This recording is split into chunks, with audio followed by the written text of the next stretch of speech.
Du 4 au 6 septembre s'est tenu à Nairobi le sommet africain sur le climat.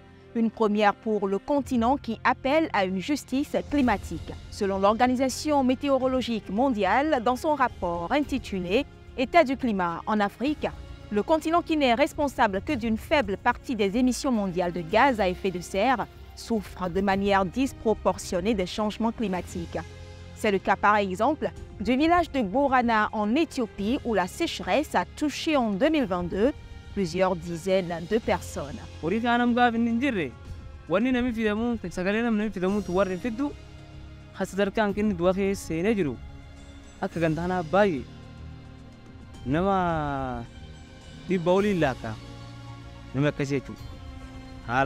Africa and many other parts of the developing world have continued to suffer losses and damages arising from climate change that require to be supported for the reconstruction and rebuilding. Plusieurs pays africains à divers degrés subissent les effets de changement climatique.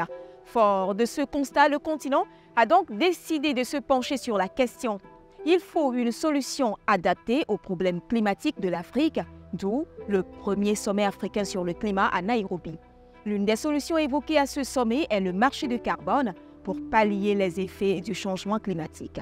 Aujourd'hui, l'Afrique produit seulement 11% des compensations carbone mondiales, alors qu'elle abrite la deuxième plus grande surface de forêt tropicale au monde et de vastes écosystèmes absorbeurs de carbone. We think Africa can benefit and the global south can benefit only if the carbon market grows. It's got to grow. You heard a mention of about 121 million. This market has to become a market in the billions in order to work effectively. Cette solution de crédit carbone, de quoi s'agit-il exactement et quel est l'enjeu pour l'Afrique? C'est un marché des émissions. C'est un marché de système d'échange des émissions ou des quotas de crédit liés aux émissions de CO2. Tout simplement, imaginons que si je dois prendre une voiture depuis Lomé, la capitale du Togo, vers Accra au Ghana, je vais émettre, disons juste 2 kg de CO2, d'accord? Par rapport à l'activité de la voiture, 2 kg de CO2. Alors, ce que je fais, c'est que je vois une entité accréditée pour dire, écoutez, je ne vais pas prendre la voiture, je vais plutôt marcher. Ah, puisque oui, tu vas marcher, c'est gentil. Donc, si tu marches, tu ne mettras presque pas de CO2. Donc, tu viens de gagner comme ça 2 kilos. Je vous dirais personnellement, en tant que citoyen du monde qui se bat depuis près de 2 décennies pour qu'on puisse avoir davantage de justice climatique, je suis foncièrement opposé au marché carbone. Vous ne pouvez jamais compenser une tonne de CO2 qui est émise ailleurs. Qu'on plante des arbres ici, qu'on fasse quoi que pas, vous ne le compensez pas. La Terre, la planète ne voit pas que je peux mieux respirer ici parce que là-bas. Non. Il ne faut pas émettre du tout. Voilà ce qu'il faut faire. L'accès au marché carbone a un enjeu climatique mais aussi économique. Au sommet africain sur le changement climatique, le président kenyan William Ruto a souligné l'importance de la mise en place d'un système de taxes sur le carbone pour chaque pays africain. Ces échanges commerciaux permettraient donc aux pays africains, par exemple, d'investir dans le secteur de l'énergie verte.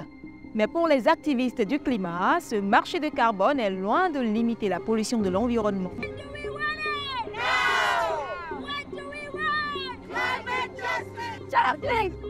We know that we need a just transition for our communities and for our nations in general, but it's going to be hard. La République démocratique du Congo est victime des changements climatiques et plus particulièrement la population de la ville de Goma, la population du Nord Kivu.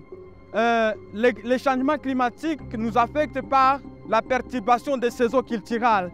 Plus de 600 millions de personnes en Afrique n'ont pas accès à l'énergie. Et ça, c'est un problème donc lié à la crise climatique. Nous ne voulons plus les projets d'énergie fossile en Afrique, mais que nous voulons beaucoup plus les énergies renouvelables, que ces énergies-là soient développées pour le bien des communautés, parce que les énergies renouvelables sont beaucoup plus compétitives aujourd'hui, elles sont plus abordables et elles sont moins chères. Le marché du carbone, bien qu'il présente d'énormes opportunités économiques, ne serait donc pas la meilleure et durable solution pour l'Afrique, puisqu'il n'empêche pas les pays pollueurs de polluer davantage. Les défenseurs de l'écosystème environnemental préconisent entre autres la reconstitution des forêts tropicales, le développement des énergies éoliennes ou encore solaires afin de réduire sensiblement les dégâts causés par les changements climatiques.